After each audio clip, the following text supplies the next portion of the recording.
concepto. La familia es la escuela del amor y la base de la sociedad, pero necesitamos entrenarnos a nosotros mismos. ¿Por qué hablábamos de esto? Porque hablábamos de cómo prácticamente todo el mundo le da muchísimo valor a la familia. Particularmente nosotros, más todavía, Federación de Familias para la Paz y Unificación Mundial. Nuestro fundador, Reverendo Moon, el Padre verdadero, nos enseñaba que la familia es el punto de inicio para un mundo de paz. Incluso vimos en el sermón anterior cómo incluso en la constitución de muchos países se hablaba de que la familia es el núcleo de la sociedad, que hay que protegerlo y demás. Pero nos preguntábamos, pero entonces, ¿por qué es tan complicado encontrar familias buenas? Que muchas veces incluso llevan a la familia de separación, que hay rupturas, que hay violencia, que hay incluso infelicidad. Entonces decíamos, bueno, pero ¿qué es lo que está pasando? Que si bien todo el mundo le da valor a la familia, todo les parece importante, todos lo aprecian y demás, ¿por qué está siendo tan difícil? Y ahí nosotros terminamos concluyendo, por algunas enseñanzas de nuestro fundador, llegamos a la conclusión, bueno, es importante la familia, pero el tema es que para antes de formar la familia uno tiene que entrenarse, ¿sí? Y en ese entrenamiento entra muchísimo lo que es el concepto de la disciplina, ¿sí? Entonces, aquí lo que vamos a hacer el día de hoy va a ser estudiar el poder de la disciplina desde varios puntos de vista. Hay particularmente dos autores que vamos a estar estudiando. Uno es del libro, después lo vamos a ver más en detalle, pero uno es en un libro que se llama Hábitos Atómicos y otro es Esencialismo. Y después vamos a concluir con algunas palabras también de nuestro fundador, ¿sí? Entonces, para empezar, definición del libro de la RAE, ¿qué es disciplina? Disciplina, nos dice la Real Academia Española, es el conjunto de reglas de comportamiento para mantener el orden y la subordinación entre los miembros de un cuerpo o colectividad. Súper técnico, no sé si nos dice mucho, pero en teoría esa es la palabra disciplina. Esto desde un punto de vista más filosófico, a mí me gusta mucho esta definición y creo que ya varios saben que me encanta este filósofo alemán Kant. Dice, la disciplina somete al hombre a las leyes de la razón para que pueda ser verdaderamente libre. Esa es la definición. Pero antes de ir un poco a estos autores y demás, me gustaría escucharlos a ustedes. ¿Qué concepto tienen de disciplina? Alto para que lo escuchen en la grabación. ¿Qué es para ustedes disciplina?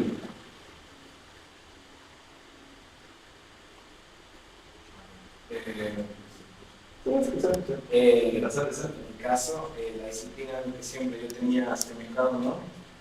Que siempre para mí los maestros en el periodo de la secundaria me decían que lo tomaban como ejemplo como el gimnasio, ¿no? La disciplina mantener también esa constancia y que también va conectada a los buenos hábitos, ¿no? Va conectada a la disciplina con los buenos hábitos y que la disciplina es muy distinto a una motivación.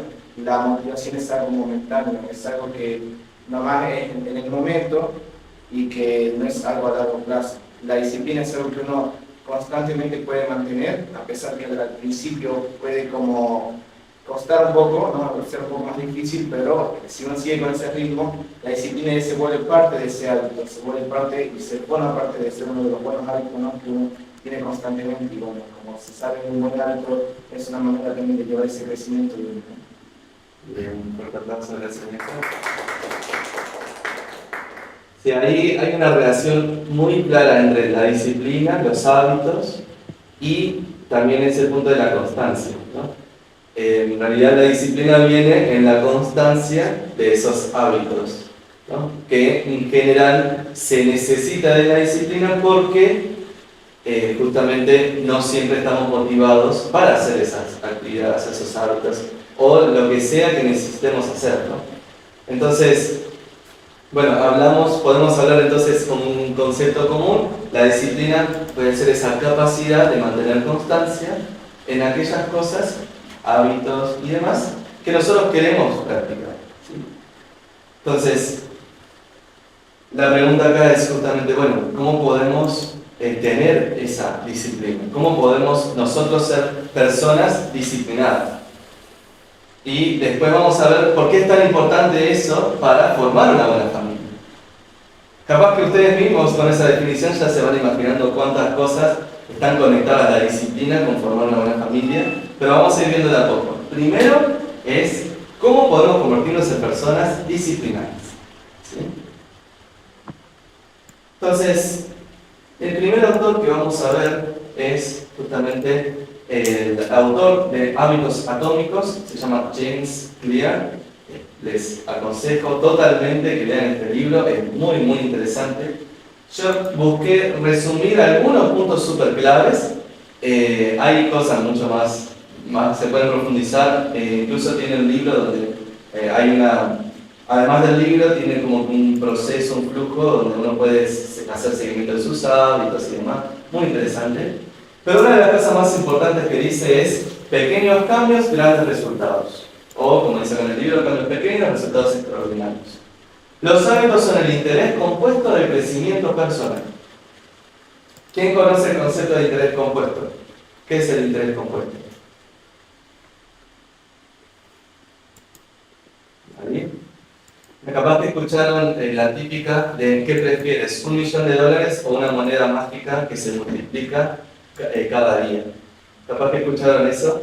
Eso es un ejemplo muy claro de interés compuesto, porque en el primer día es 1, en el segundo día es 2, en el tercer día es 4, y así va subiendo de 4, 8, 16, y el crecimiento se vuelve así.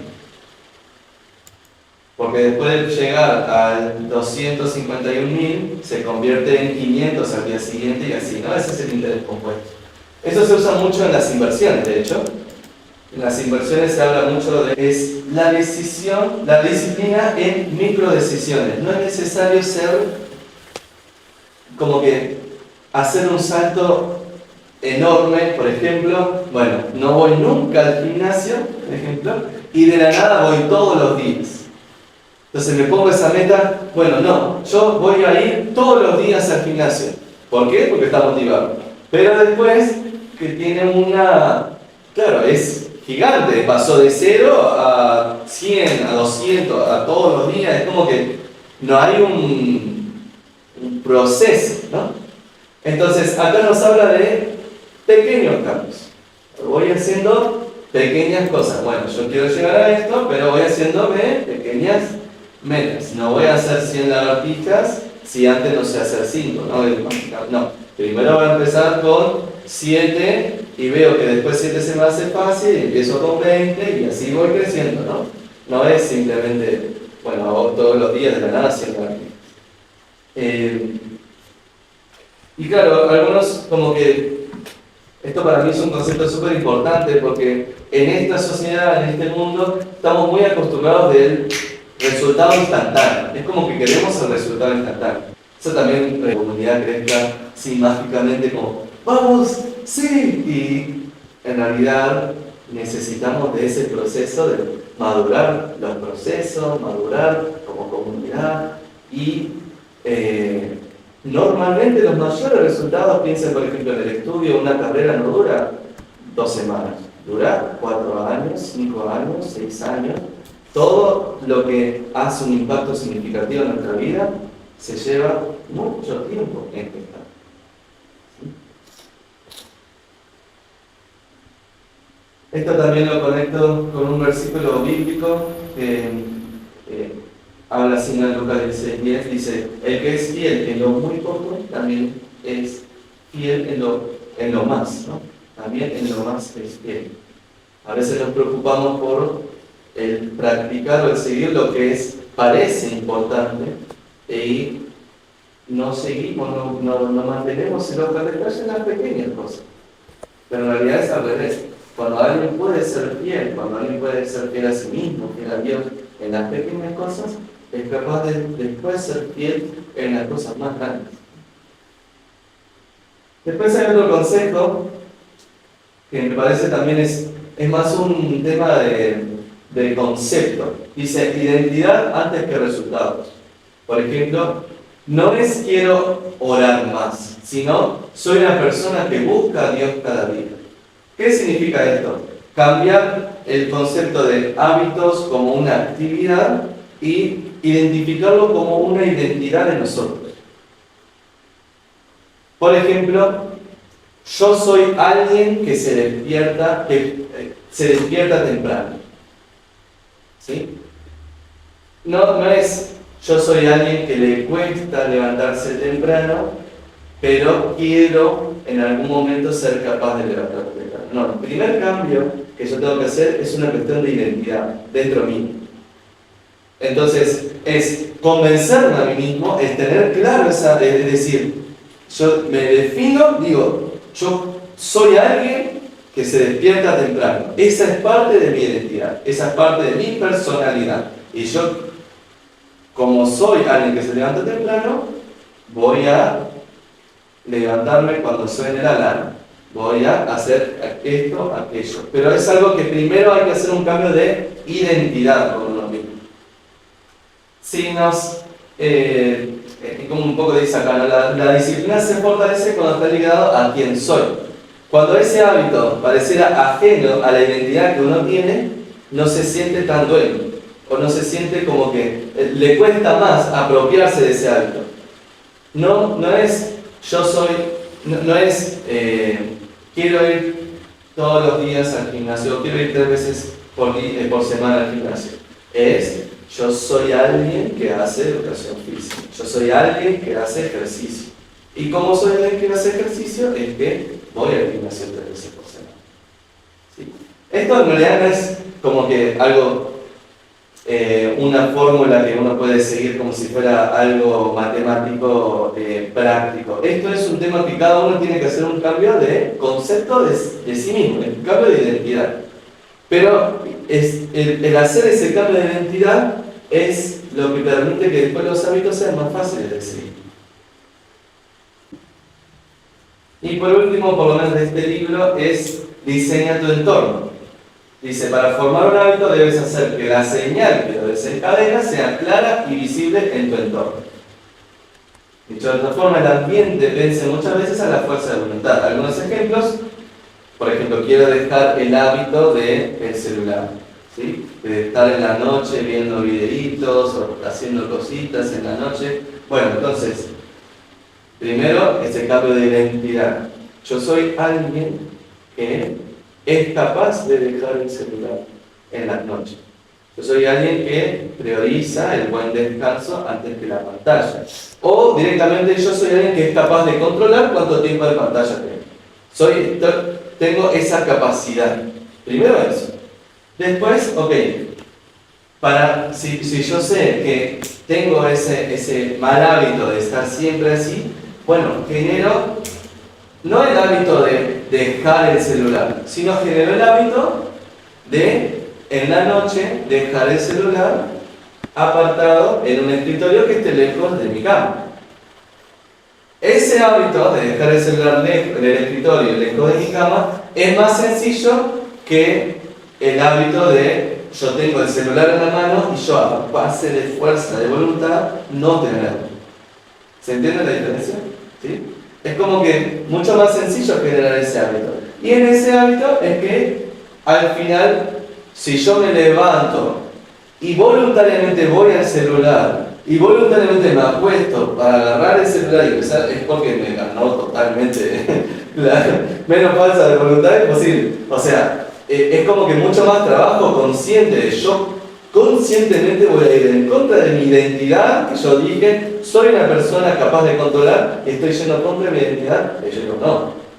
Si yo considero que mi personalidad es suficientemente fuerte para ganarle el celular, no me voy a levantar y deliberadamente buscar el celular para estar 3 horas con él en la noche. No. Entonces, primero genero ese hábito donde el ambiente me va ayudando. También, por ejemplo, con el tema del sueño y demás, el hecho de, tengo el hábito de apagar las luces del ambiente, o tengo el hábito justamente de no alejarse de las pantallas y demás, pero también cumple para, por ejemplo, este tipo de cosas cumple para nosotros en la comunidad, que tenemos esa costumbre la lectura todas las mañanas. Bueno, si es algo que nos cuesta a nosotros, podemos agarrar y decir, ok, por ejemplo, la noche anterior ya sabemos que es algo que queremos reforzar, queremos practicar, entonces, bueno, dejo un libro en, no sé, un ejemplo, lo dejo arriba de la heladera, que yo sé que voy a ir a la heladera a buscar el desayuno. Entonces yo digo, acá, voy a dejar el libro acá, entonces, cuando yo voy a ir ahí, me va a hacer recuerdo de que tengo que hacer la lectura. ¿Sí? O lo dejo en la mesa donde como el desayuno, o lo dejo en el escritorio donde trabajo, donde estudio. Entonces, especialmente cuando son hábitos que nos vienen al recordatorio, pero a veces nos recordamos de ese hábito, no necesariamente cuando podemos hacerlo. Entonces, agarramos y damos ese librito, en ese momento antes de dormir, lo que sea, le dejamos ese librito donde podemos acordarnos fácilmente para que justamente le desencadenemos señales que hagan que nuestro cuerpo, nuestra mente diga, tengo que practicar esto, tengo que hacer esto. También funciona para los malos hábitos. A veces los malos hábitos se desencadenan con señales. Entonces, si nosotros identificamos esas señales, es que podemos empezar a dejar esos hábitos. Acá en la comunidad tenemos, ustedes saben, el grupo Hainun, que lucha contra la obsesión o el hábito, el mal hábito de la pornografía.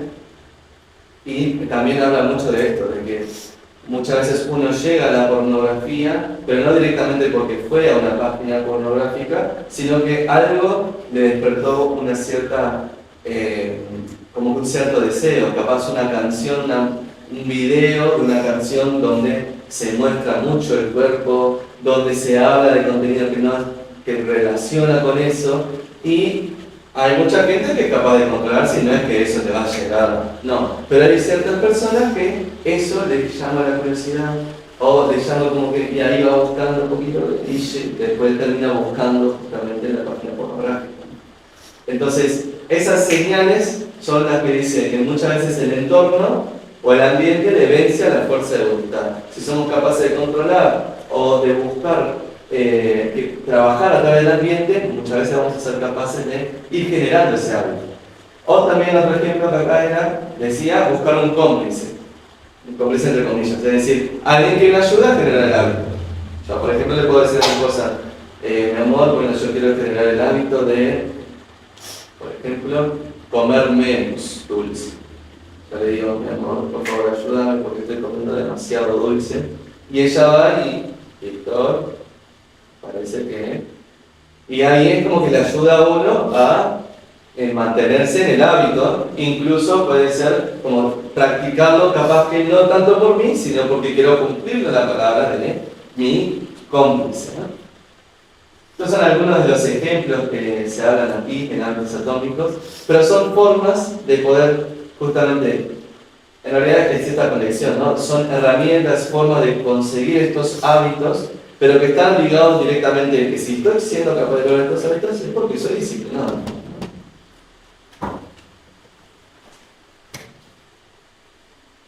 Sigo creo que tu mamá, ¿no? Bien, esperemos ahí un segundito que llegue.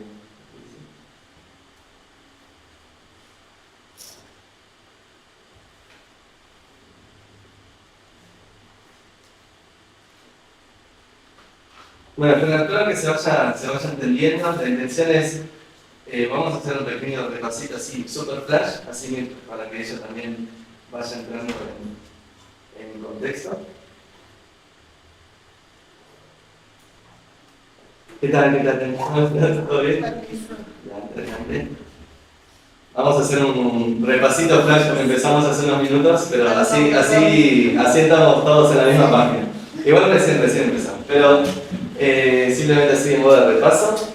Hablábamos en el sermón anterior de que la familia es algo que en todos lados se valoriza, en todos lados lo ven como súper importante, pero vemos que es muy difícil encontrar familias sanas, familias ideales, y hablamos de la necesidad de entrenarnos a nosotros mismos, de lograr esa disciplina, ese crecimiento personal antes, de poder formar esta familia. Y bueno, fuimos hablando un poco de qué es la disciplina y ahora estábamos hablando un poco de este libro, Hábitos Atómicos, justamente para poder entender cómo podemos ser disciplinados, y hablábamos de estas tres cosas: pequeños cambios, grandes resultados, empezar con pequeñas cosas, no buscar de pasar de no ir al gimnasio a los 7 días ir al gimnasio 1 hora por día, sino ir una vez por semana, 10 minutos. Eso es suficiente, es un primer paso. Capaz que uno dice, bueno, ¿cuánto vas a crecer con eso? Pero en 10 minutos más de lo que iba antes, ¿no? Entonces, pequeños cambios van a generar grandes resultados poco a poco. El que es fiel en lo muy poco, también en lo más es fiel. Es el Lucas 16:10.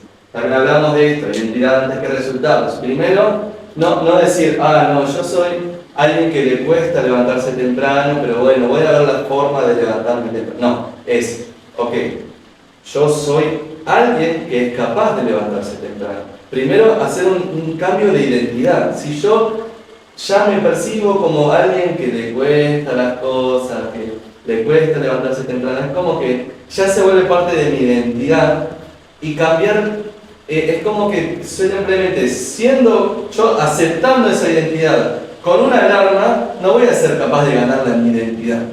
Primero tengo que hacer un cambio de decir, yo quiero ser alguien capaz de levantarme temprano. Yo quiero poder decir con seguridad, yo soy alguien disciplinado, capaz de levantarse temprano. Entonces, no voy a dejar todos los días que pasen 1 hora para levantarme cuando yo quería levantarme a las 7. Yo soy alguien capaz de ganarle a mi cuerpo. Ese primer cambio de identidad hace que yo me comprometa mucho más con esos hábitos que quiero formar, porque es parte de lo que soy. Cuando no cumplo con ese hábito, es como que estoy yendo en contra de mi identidad, y eso me duele más. Entonces, primer cambio, un concepto: yo quiero tener este tipo de personalidad, quiero ser capaz de tener ser este tipo de persona.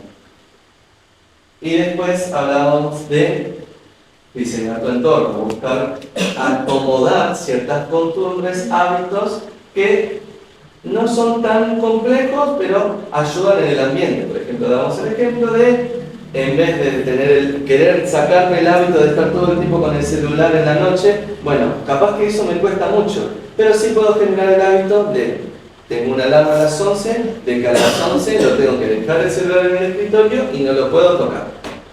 Entonces, si yo tengo el hábito de dejarlo, conscientemente tengo que dejarlo en el escritorio. Cuando me voy a dormir, capaz que me vienen ganas de usar el celular, pero está al otro lado de la casa, o está al otro lado del cuarto. Entonces, eso ayuda, en el entorno, ayuda a que se generen esos hábitos. Muy bien. Esto es con respecto a hábitos atómicos. Hay otro libro que a mí me encanta, se llama Esencialismo. También tiene otro segundo libro que se llama Effortless, sería como que con el mínimo esfuerzo, habla. Pero este libro, Esencialismo, dice menos pero mejor. Si no es un sí rotundo, es un no. ¿Por qué esto es importante? Porque a veces la generación de hábitos es como que la excusa muchas veces es no tengo tiempo, o no tengo cómo hacerlo porque tengo que hacer esta otra cosa. Entonces yo quiero ser alguien capaz de hacer ejercicio, quiero ser alguien saludable, pero no tengo tiempo para ir al gimnasio, por ejemplo, ¿no? Bueno, eso en realidad pasa porque no es porque no tengo tiempo, sino porque hay una lista de prioridades que le ganan a eso. Hay una lista de un montón de cosas que yo sí le dedico tiempo, que le ganan a eso. Por ejemplo, el hacer algo de ejercicio, por ejemplo, el compartir con la familia, de más cosas que yo quiero capaz generar ese hábito, pero hay otras cosas que terminan siendo más prioritarias.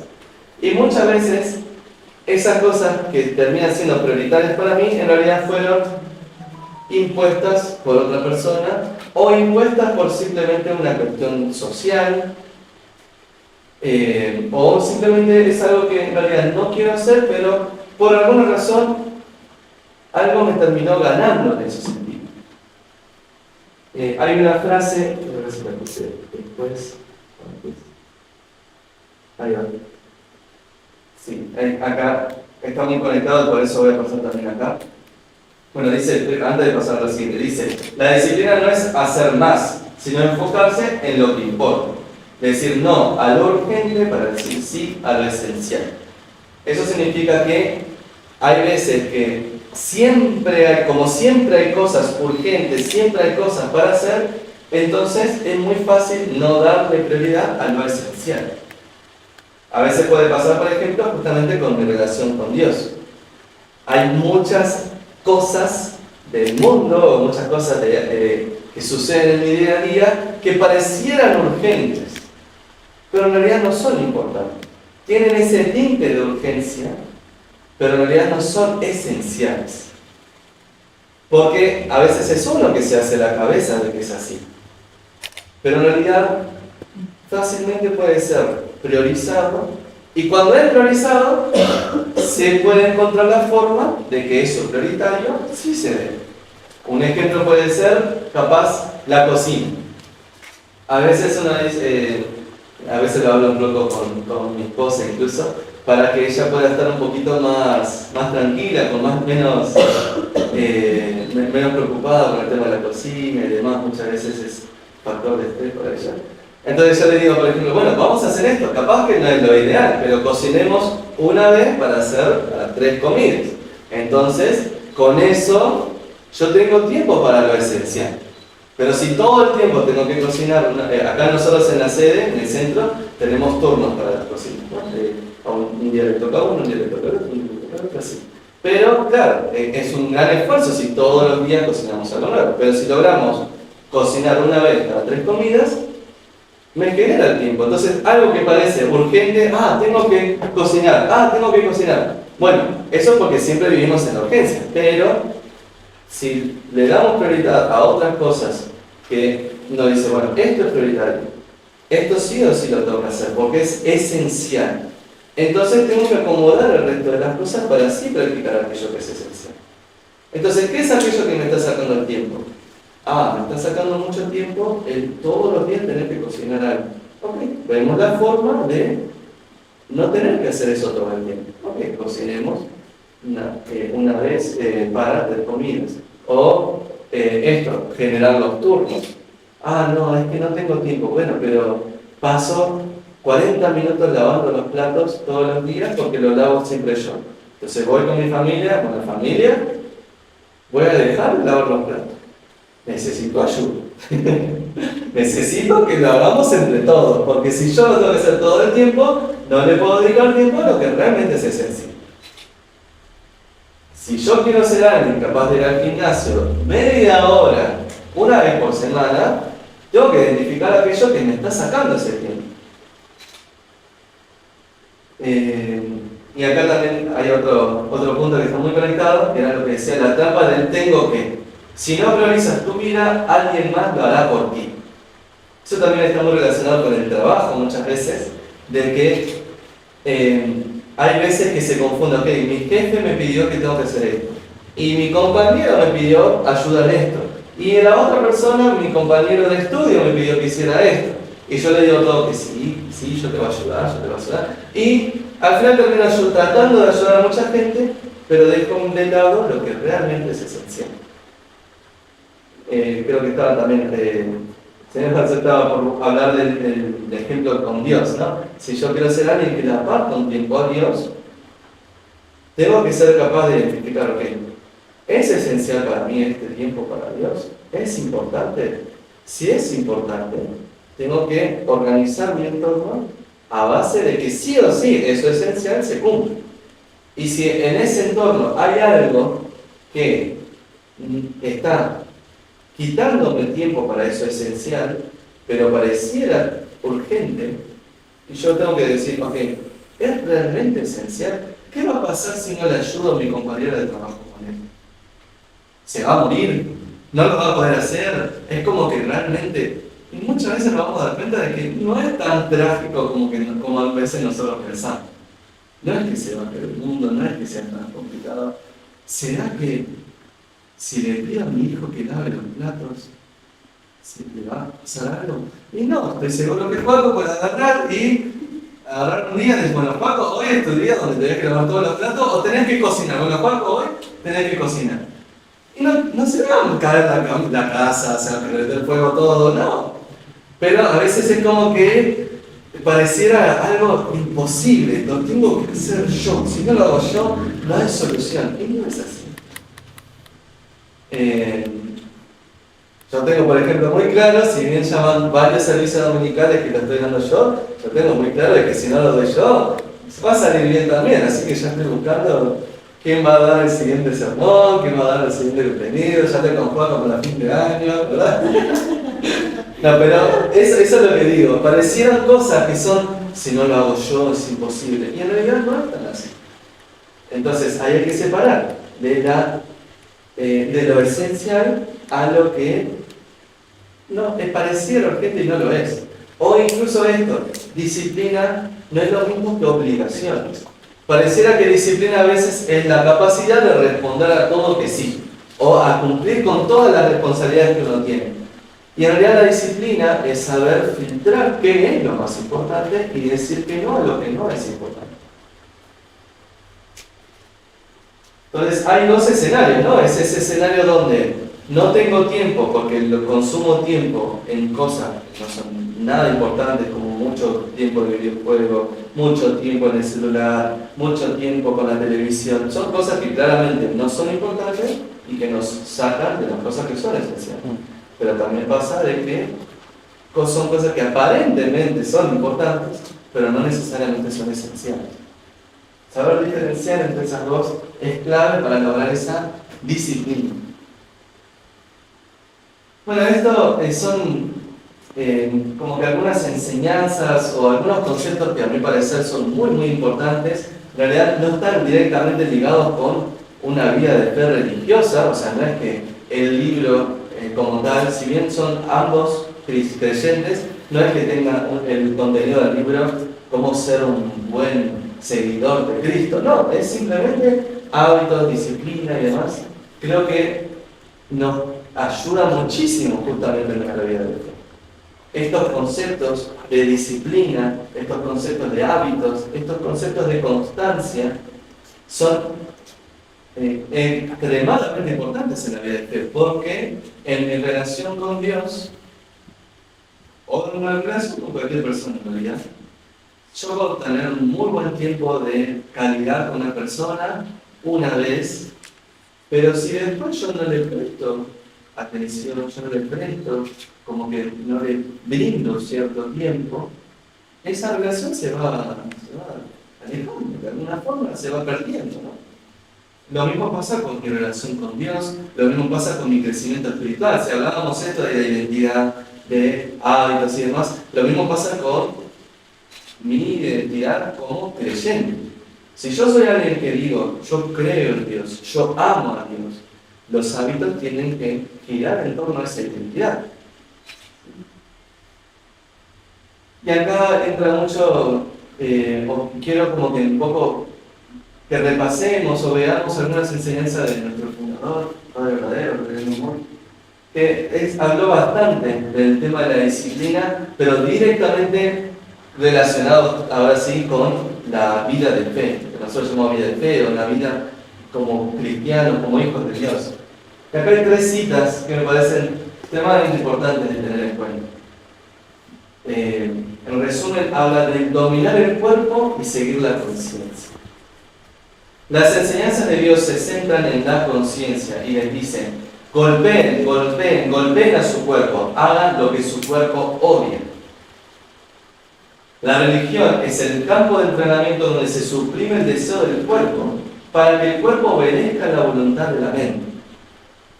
Y finalmente la libertad requiere autodisciplina y autocontrol, basado en la comprensión fundamental de lo correcto y lo incorrecto. Entonces acá hay dos conceptos importantes. Primero es esa lucha con el cuerpo. ¿Por qué esto es así? Porque nosotros de alguna forma estamos ligados con el instinto animal, ¿sí? El instinto animal nos va a llevar siempre a la supervivencia y no va a tener un perfil al animal de proyectar a largo plazo, de hacer trabajar poco a poco a través de la... No, el instinto animal es ir a donde estoy más cómodo, donde tengo el placer más instantáneo en realidad, ¿no? Es, tengo hambre, voy a comer, tengo sueño, voy a dormir, es así, no le importa el entorno, no tiene un concepto de disciplina, hábitos y mucho menos de vida de fe. Entonces, en realidad, el cuerpo muchas veces se convierte en ese enemigo. Muchos de los hábitos malos están en relación a pequeñas cosas que despierta a que el cuerpo no pueda dejarlo. Por ejemplo, las pantallas que tienen mucha luz, que tienen muchos colores, siempre nos están llamando, uno lo puede ver incluso en los niños, ¿no? Es muy fácil atraer la atención de los niños a través de las pantallas. ¿Por qué? Porque tiene aparte de muchos más de los contenidos de hoy en día, que son como que dopamina, es como que placer instantáneo todo el tiempo. Entonces, claro, da mucho más placer visual para el cuerpo un video de un short de 1 minuto que leer un libro. Porque el libro son letras en blanco y negro. Obviamente no le genera el mismo impacto al cuerpo, ciertamente, pero no al cuerpo.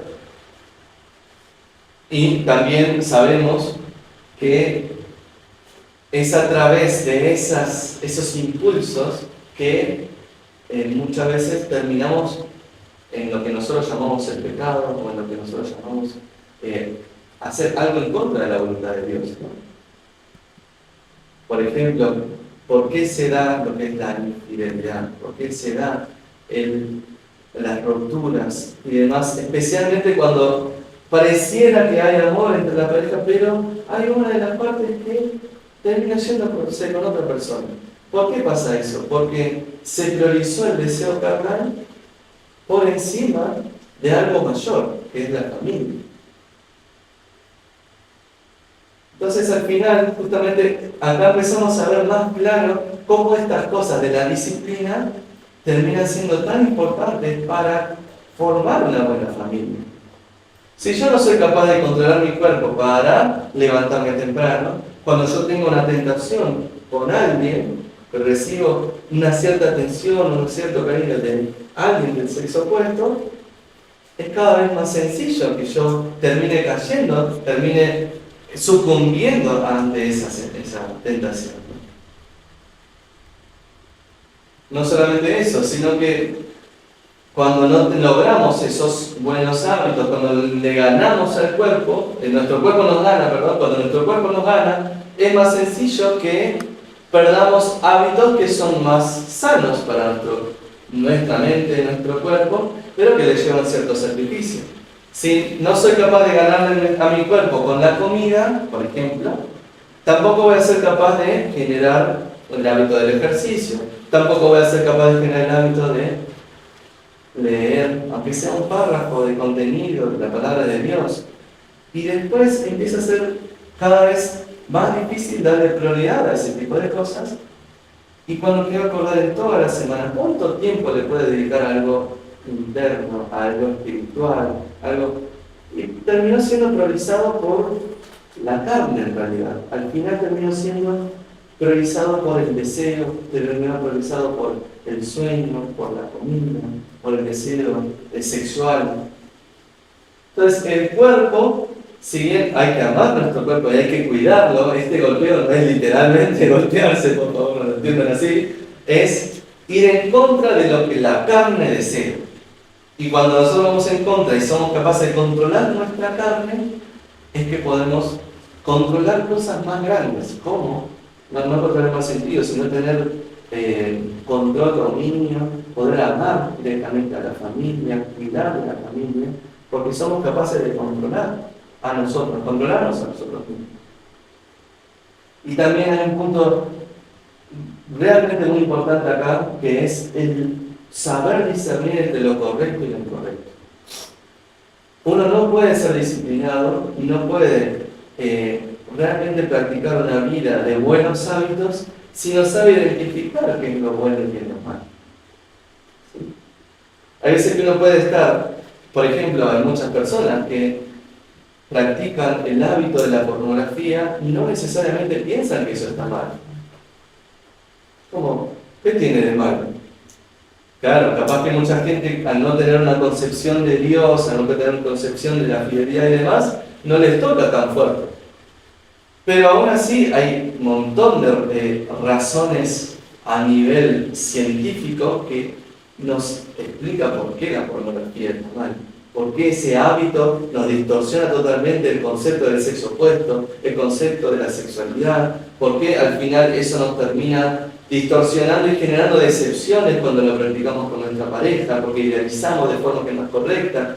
Entonces hay un montón de razones de por qué está mal, pero capaz que esa persona lo desconoce y por lo tanto tiene un mal hábito sin saber realmente que es un mal hábito.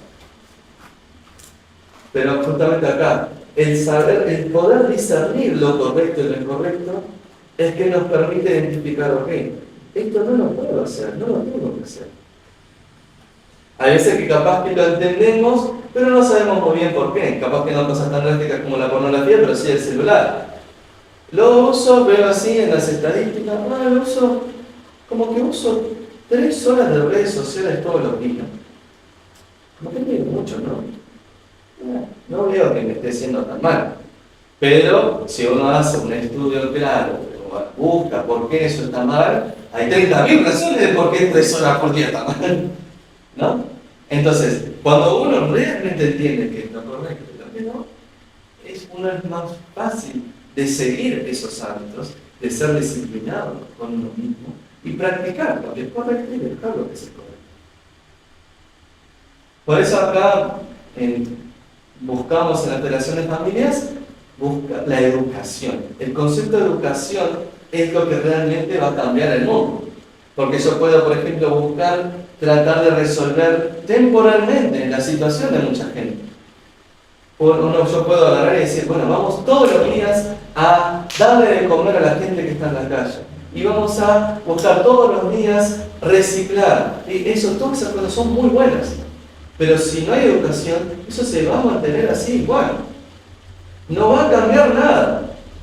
¿Por qué? Porque resuelvo temporalmente. Pero a nivel de sociedad no hubo un cambio sustancial. Entonces, ¿qué es lo que hace todos los días la Federación de Familias? Eso sí, todos los días estamos buscando la forma de educar a la sociedad. No necesariamente tiene que ser educar en los conceptos religiosos, es educar en cómo, justamente lo que estamos haciendo ahora mismo, ¿no? Educar en principios universales, en valores universales. A través de esa educación es que podemos generar un cambio. Pero, lamentablemente, incluso en eso, es poco a poco. No podemos cambiar el mundo de un día para el otro. Es el cambiar el mundo a partir de los pequeños cambios. Es a partir de tener una persona, 2 personas, 10 personas, que capaz en algún momento, estamos grabando acá, en algún momento van a ver esta grabación, van a decir, mirá qué lindo contenido, yo lo quiero empezar a practicar. Y eso, ¿qué impacto instantáneo genera en el mundo? Casi nada. Pero cuando eso se empieza a terminar, es lo que hablamos de interés compuesto, ¿es esto así? Pero cuando se vuelve una cultura en la sociedad, de que socialmente podemos valorizar la familia, socialmente entendemos el valor de la fidelidad, socialmente entendemos el poder de la disciplina, entonces el mundo termina siendo un mundo mejor. Pero no lo vemos en el ahora, lo vemos en el largo plazo. ¿Eso significa dejar de ayudar a la gente? No. Nosotros también hacemos mucho voluntario, hacemos mucho servicio a la comunidad, especialmente a la gente que está en necesidad, pero sabemos que esa no es la solución definitiva. Y buscamos siempre acompañar cada actividad de ese estilo con buscar enseñar, compartir algún principio universal. Entonces quería terminar con una frase que dice así: antes de que pueda llegar a existir un mundo unido, debe haber una nación unida, y antes de una nación unida, una familia unida, y antes de una familia unida, un individuo unido. Unido acá como individuo tiene que ver con esto, lo espiritual y el cuerpo, la carne, la mente y lo físico. Esa unidad es ser capaz de, a través de mi mente, mi espíritu, a partir de entender lo correcto y lo incorrecto, ser capaz de controlar a mí mismo, ser disciplinado, ser constante en aquellos buenos hábitos. Esa unidad, me va a permitir después formar una familia unida. Y después de formar esa familia unida y que se van formando familias unidas, es que recién ahí puedo tener una nación unida. Si una nación no tiene familias que están unidas entre ellas, mucho menos esas familias van a estar unidas entre ellas. Y lo mismo con la nación y con el mundo. Entonces quería un poco cerrar con este mensaje, esperando que también sea fuente de, no solamente de motivación, como hablábamos aquí con Benja, sino que sea aclarar, es buscar entender y tener como que algunas herramientas prácticas como para lograr ser esas personas disciplinadas, lograr ser esas personas con buenos hábitos, lograr ser personas constantes en esos hábitos y que finalmente podamos convertirnos en las personas que queremos ser, esas personas que también Dios quiere que seamos. ¿Sí? Con esto cierro el mensaje del día de hoy. Muchísimas gracias.